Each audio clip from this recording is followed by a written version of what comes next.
I'm Tim Sparks. I'm Manager of Urban Water at the Department of Water and Environmental Regulation. I finally got that.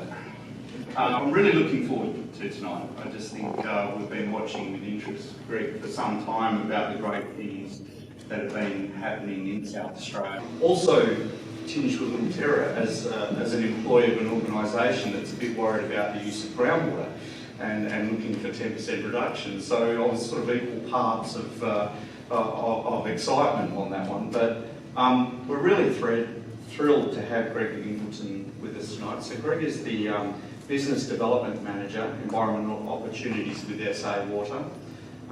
He sees his role as a focus on improving livability and productivity in relation to water in South Australia. He's an environmental scientist and a former farmer, so he knows all about water conservation. And he likes to explore and implement holistic and relatively simple solutions to maximise the benefits from outdoor water use.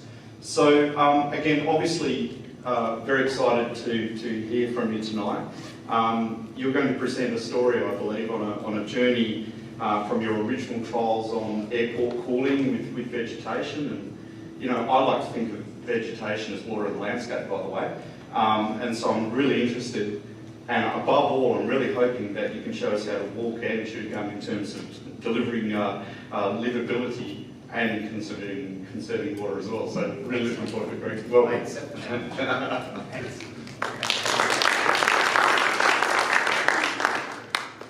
And my farming days were a little bit in rice, so there wasn't too much water conservation. But I moved out of that pretty quickly.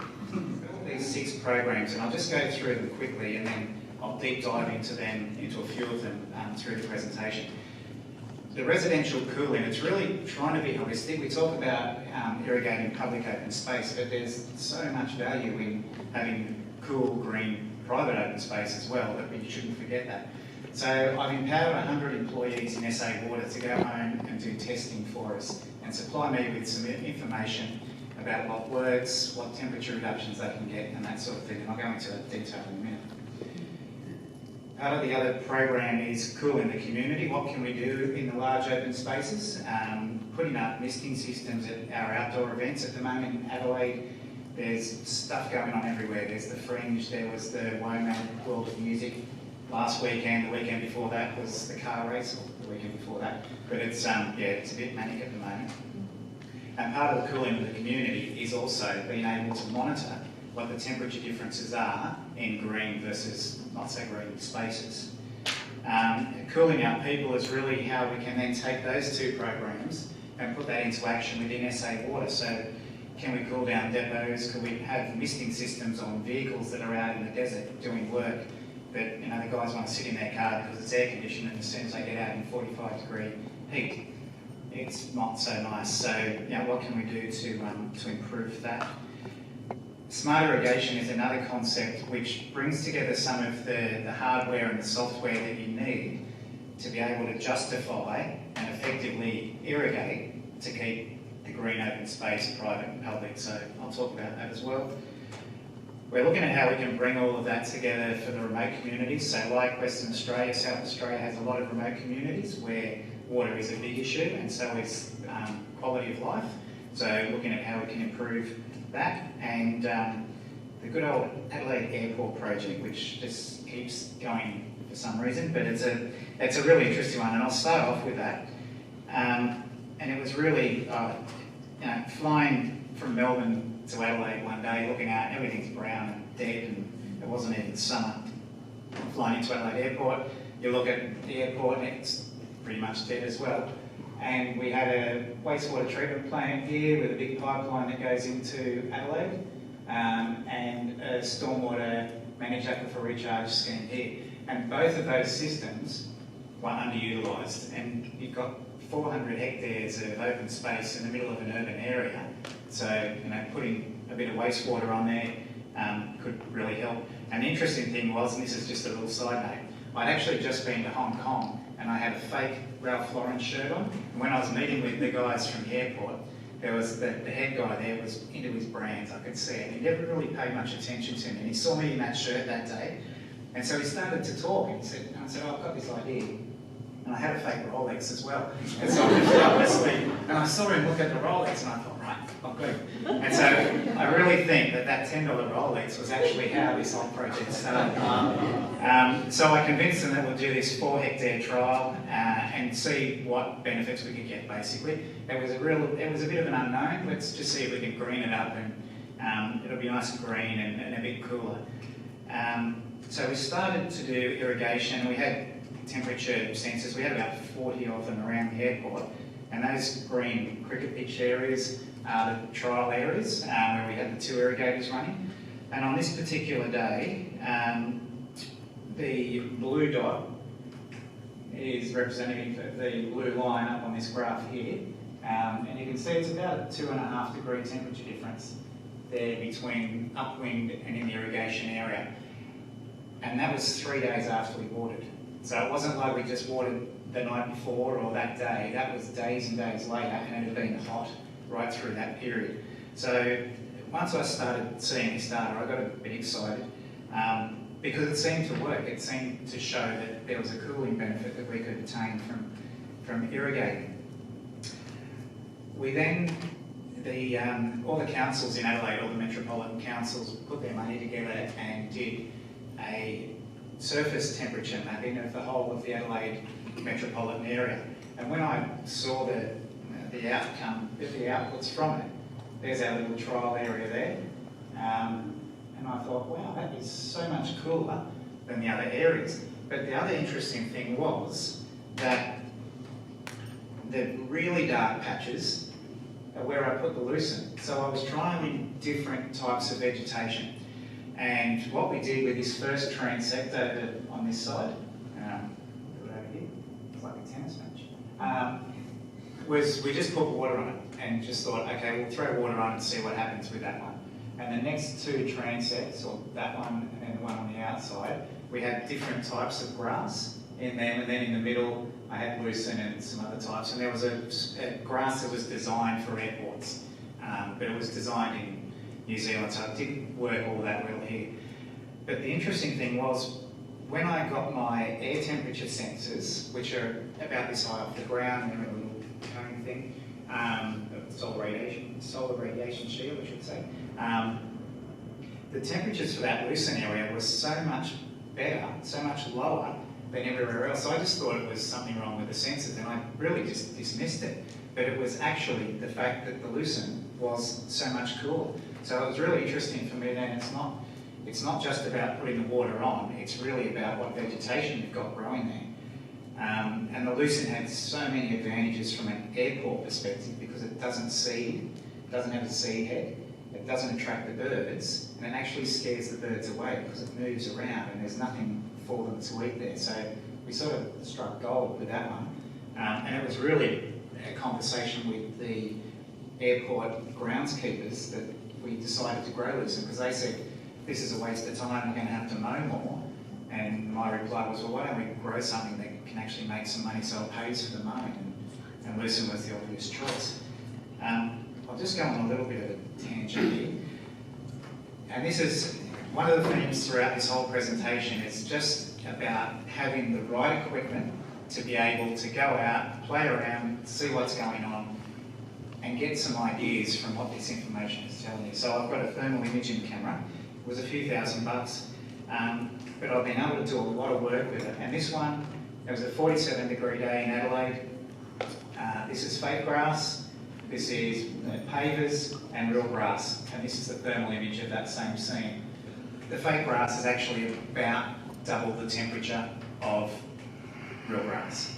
So, a bit of an interesting one there. I know that I'm going to end up in the bottom of the river, wrapped up in a roll of fake grass.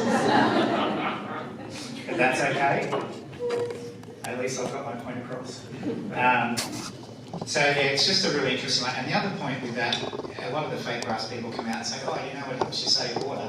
Well, actually it doesn't. Fake grass is $50 per square metre to install, so that's 50 years of watering. And fake grass only lasts about 10 or 15 years, and then it goes to landfill and you've got to put some more in. So there's a bit of dodgy marketing on there, and I'll leave it at that. So here's another example with the thermal camera. So this is at the airport, and this is about 12 o'clock in the morning, or 12 o'clock midday. And you can see there, the interesting thing with this one is that the dead grass, bare earth here is actually hotter than the road at that particular time. Looking at my neighbour's place, his dead grass is as hot as the road, as you can see in that thermal image there. So about 70 odd degrees on that particular day. If I haven't got the photo when you turn around, but I've got a mango tree just behind me and nice green lawn.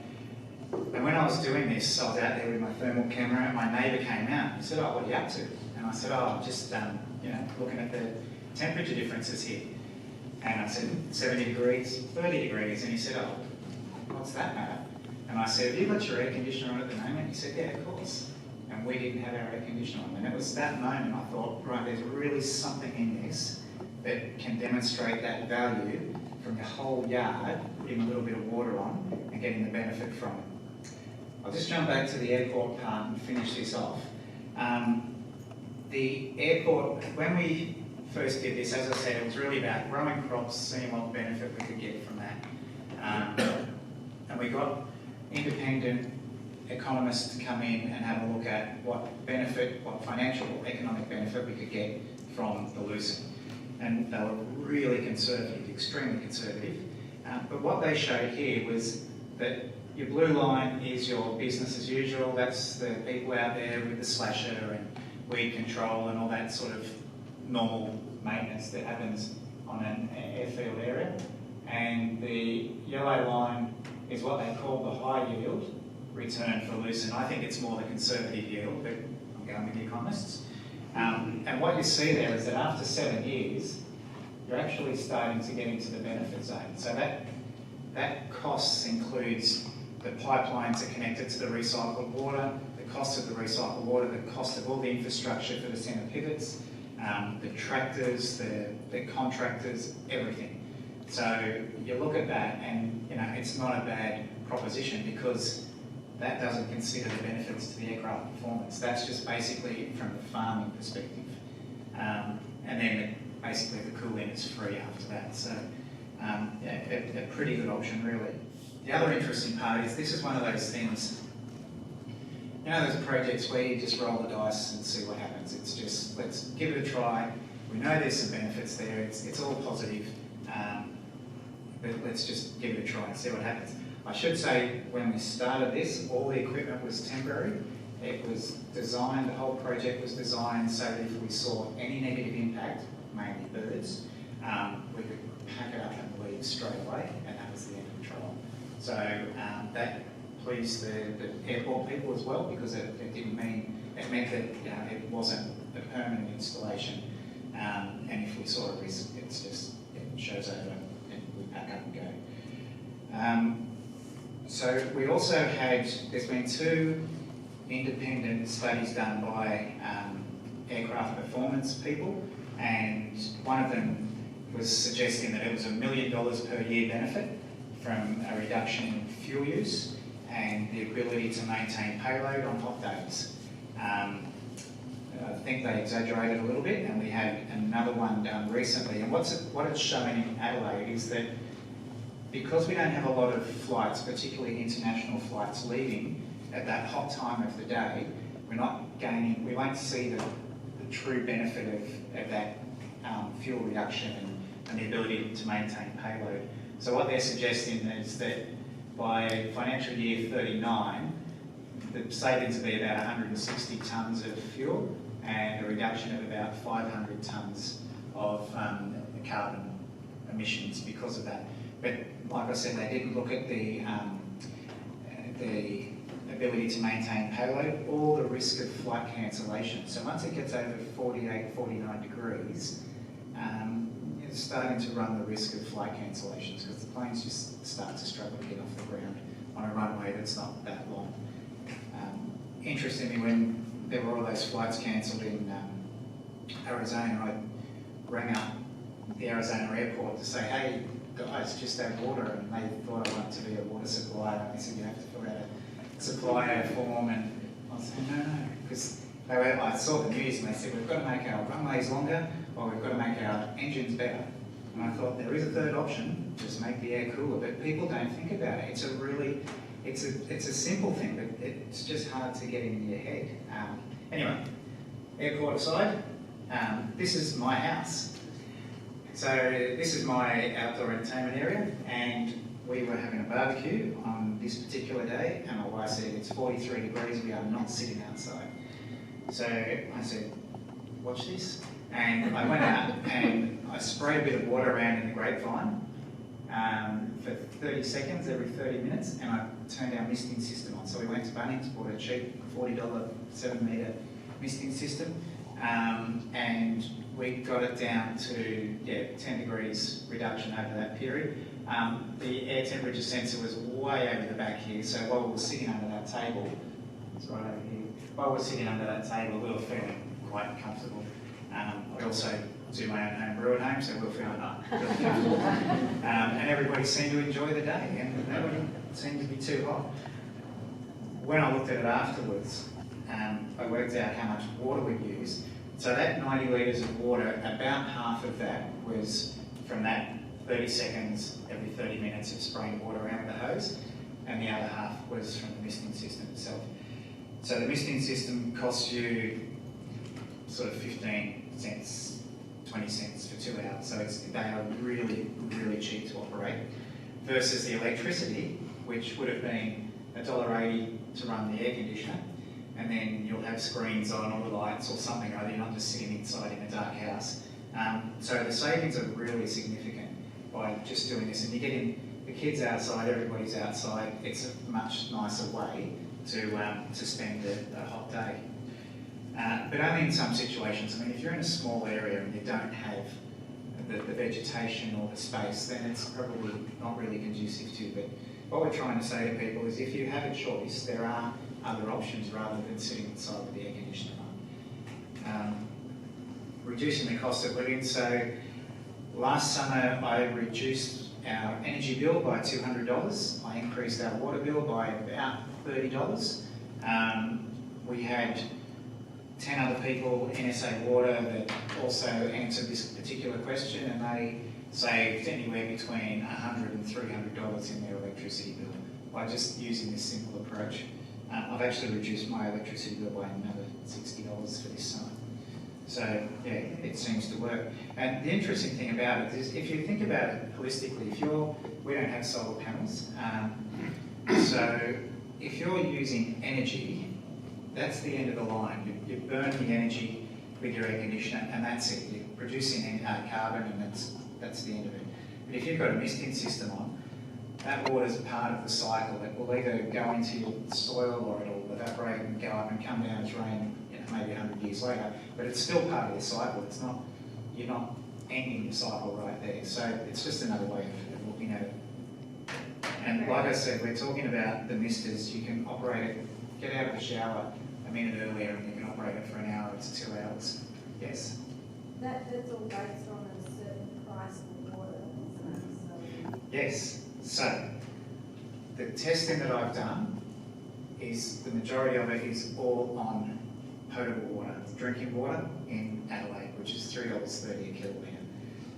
The reason we did that is because if you can demonstrate the benefit at that cost, then recycled water, whatever other water sources you have, even better. So even the outdoor public open space, is the majority of that was also on potable water. We'll talk about that in a second. So what we did is we gave people, the 100 people in SA Water, we gave them these little kits, and they had a misting system and a flow meter and little temperature sensors with an outdoor and an indoor station, and a simple little soil moisture probe. We developed some videos, so educated people on how to do it, and we developed an app as well, and we gave that to our people. And the app has got a number of different things. It was developed in SA Water. It cost me a fortune. It could have cost me a lot less if I had gone to the open market and got it done, but that's all right. And it's really just got a series of questions about what did you do, why did you do it, and how long did you do it for. And from that, we can basically work out. So this one says, what action did you take?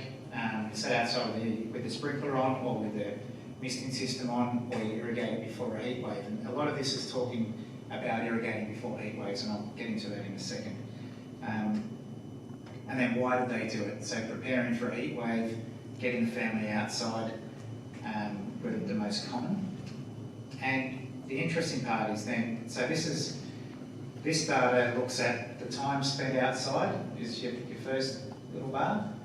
And then here it's the observed temperature reduction that's been achieved and how long your air conditioner was off for when it would have normally been on. So from that question, we can pretty much work out how much energy they've saved. And so you can see here temperature reductions, people are getting sort of, at least 3 degrees or more out of their system. And then that equates to them spending more time outside. So that's where the biggest advantage is that they're actually spending time outside. And we've got a happiness rating there as well about how happy they were. A lot of the not happies there were 4 of them. One of them was because the rubber got wet. The other one, they didn't really put their misting system in the right place. And then 2 of them were because their 2-year-old sons freaked out as soon as the misters turned on. So that was 2 different cases with 2-year-old boys. So there's something in there for a child psychologist. But it was just, interesting information to get back.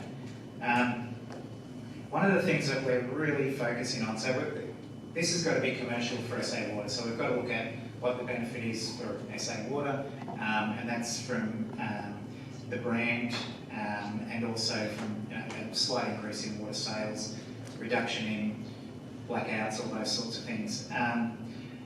But the other point is really, ultimately, we're trying to save people's lives, and all we have to do in Adelaide, when the average temperature, so maximum and minimum together, is 32, or the maximum temperature for the day is 42, the death rate goes up by 2 to 8%.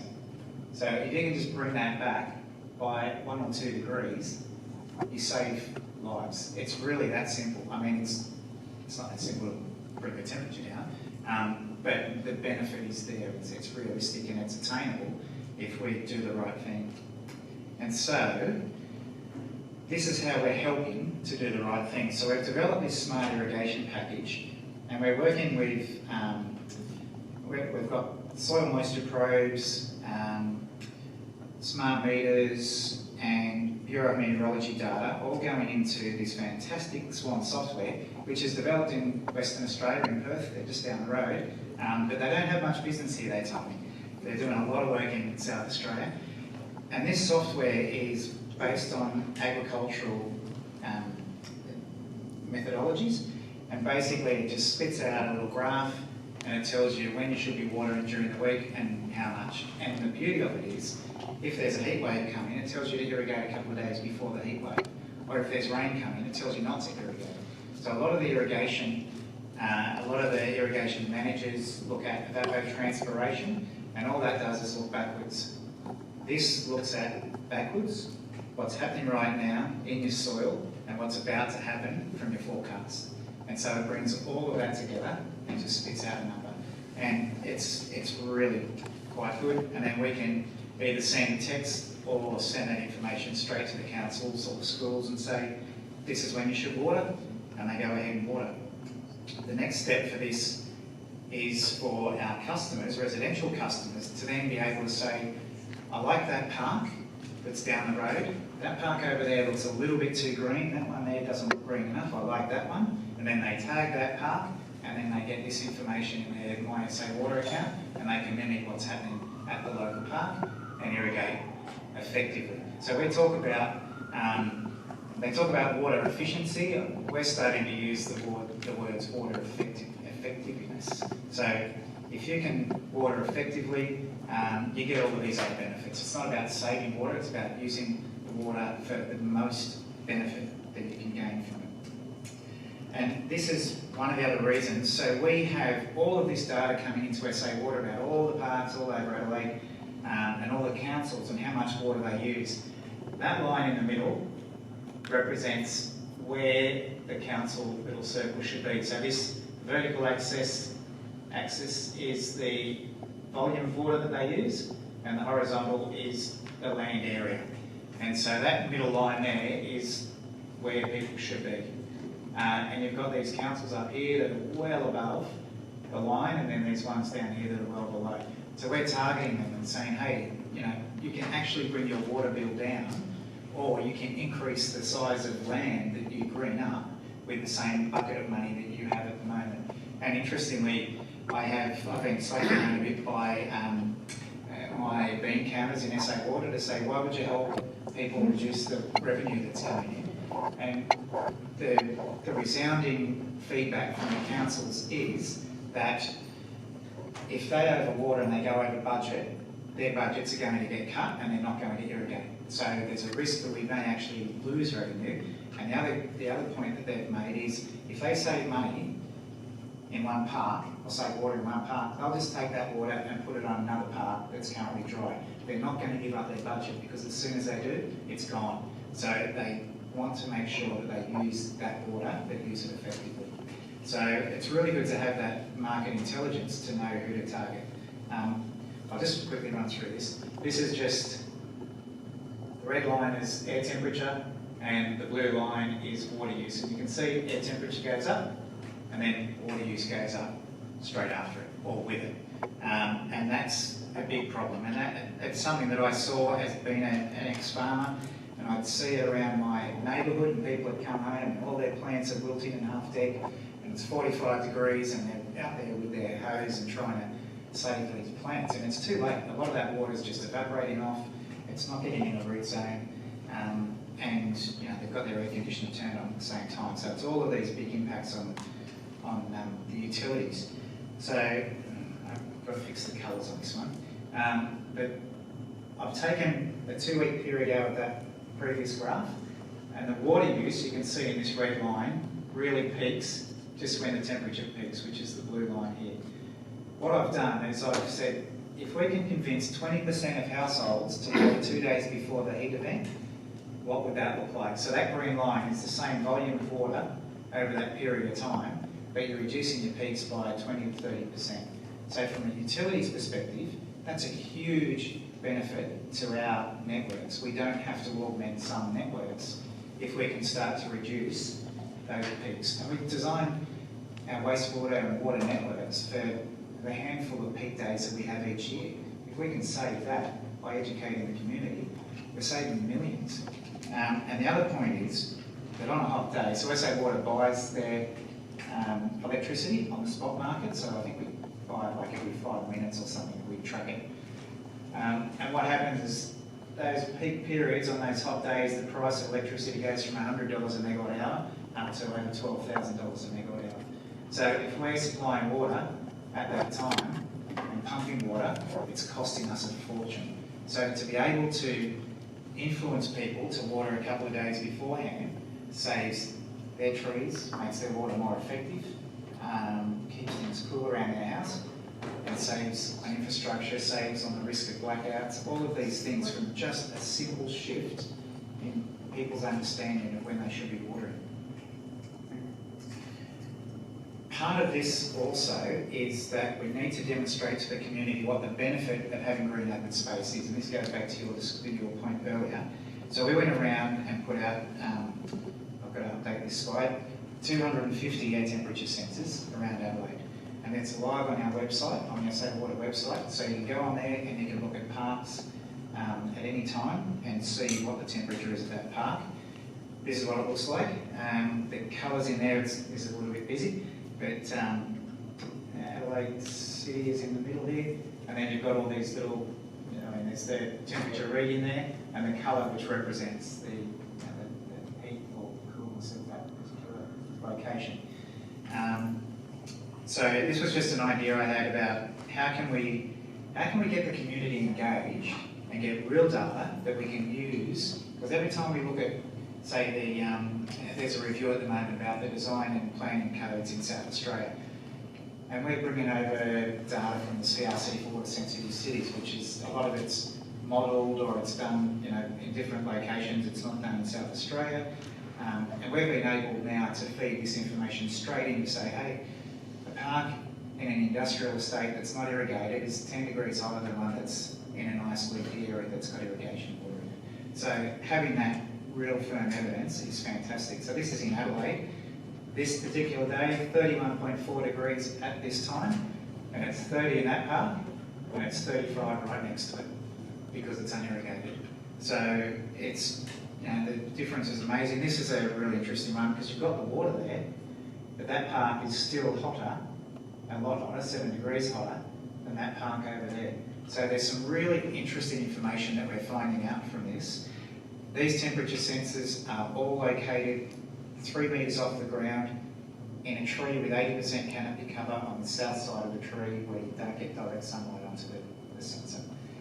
So we've been really careful in making sure we're sort of quite representative in every park. And then the other point of this is, it doesn't actually, a lot of people have asked that, but what we've got on there is, we've got photos. So you click on any one of those dots and this will come up and it'll show you a photo of the park and it shows you what facilities are at the park. And yeah, you can pretty much infer from both the temperature difference and also the picture whether it's irrigated or not. What we have found is that there are a lot of playgrounds out there with that soft fall around it or bark chips, and they're really quite hot as well. So you might have an irrigated area, but then you've got a playground which is baking hot, and kids are playing on that, which is not great. So it's live data when you go to that? Live data, yep. You just go on there, say water, and you see the community, something about community, and then cool in the community is under that. We've put them out.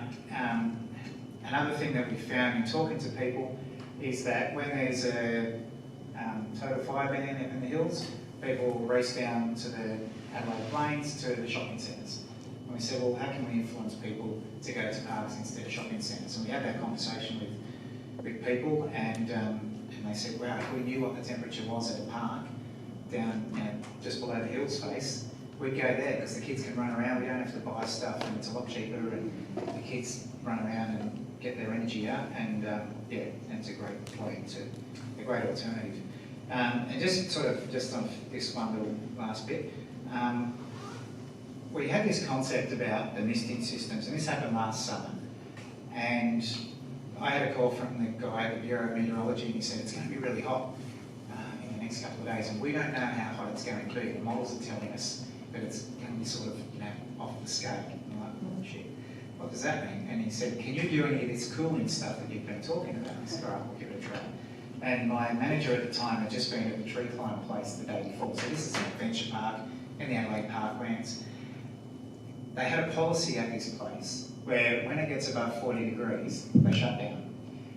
In the holidays, their revenue was something like $10,000 a day.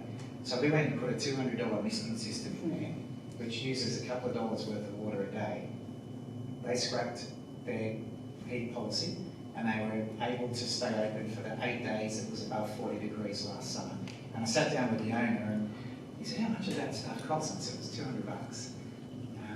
I said, what did you get out of it? He said, lots. And he was really happy, and he couldn't believe that such a simple thing could actually have that much of a difference. So, so we've rolled it out at different events. We've done it at the Tour Down Under and the Super League, the car race. A couple of days ago, I was at WOMAD, the music festival in Adelaide.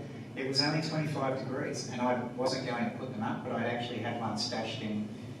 We've got a caravan, SA Water has now got a caravan, and we go to these events and we serve flavoured waters, like with oranges and different stuff in it. And so I just put up a misting system around the caravan, and people were flocking over to it, even though it was only 25 degrees. It was hot in the sun. So just another really simple one, and then we put our brand on it and say to people, you can do this at home. It's really that simple, and you can do it, like I said before, you get out of the shower a couple of minutes earlier and you can run your misting system, pretty much for the heat of the afternoon. You don't flush the toilet all the time, or you don't run the hot water tap and wait until all the hot water comes out, you fill it up with cold water. Some really simple things you do in your home, be conscious of it, and don't just focus on water efficiency within the home. Look at how you can translate that to your livelihood and your experience in life, I suppose. So the ultimate outcome is really, I've talked about all these projects sort of individually, but they all come together to say you've got to have a green yard. You can actually reduce your cost of living by having a green lawn and a green garden. I produce a lot of fruit and veggies at home as well. Even I worked out the other day that if you have, we've got about 10 different herbs growing, and for each one of those herbs, you save about $60 a year by not buying that herb. So you're paying for almost a quarter of your water bill by just growing some herbs in some barrels around the place. And then you grow a bit of fruit, and it all adds up. But ultimately, we want to reduce heat-related illness and make things a bit greener and nicer. Mitigate the risk of blackouts. One blackout in Adelaide cost $110 million. If they gave me a fraction of that money, we could actually probably get out there and never have blackouts again, and like sit back up my yacht and control everything from that. And again, reducing those peak demands, which has a real benefit to the utilities as well, both the water and the energy providers. And continue to build communities that are resilient and have a great outdoor life. This is something, when I was coming up with all these ideas, I tried to map it out, and I thought, okay, smart irrigation, what benefits can you get from that? And I just got to this point. I need to go back and probably revise it, and it's probably going to grow from there as well. But it was really interesting just to see from one simple little concept that you could, if we could maybe inform a tariff change. So everybody's got a smart meter, and you say to people, irrigate today, there's a heat wave coming in 2 days. If you irrigate today, your water's 10% cheaper for today. So that drives the behaviour change, which then has a benefit to us, to the infrastructure, to the person that's using the water, all of these other benefits from one simple driver, one simple bit of information. Looking at education department and being able to have green ovens for the kids to run around in instead of baking hot dead grass, or over irrigation, which is the other side of it. So it's all connected, and it's really just trying to go in with some simple concepts that people understand and that are tangible and people can actually act on it. And I think that's the key. And that's it. Yeah, that's it. Thanks.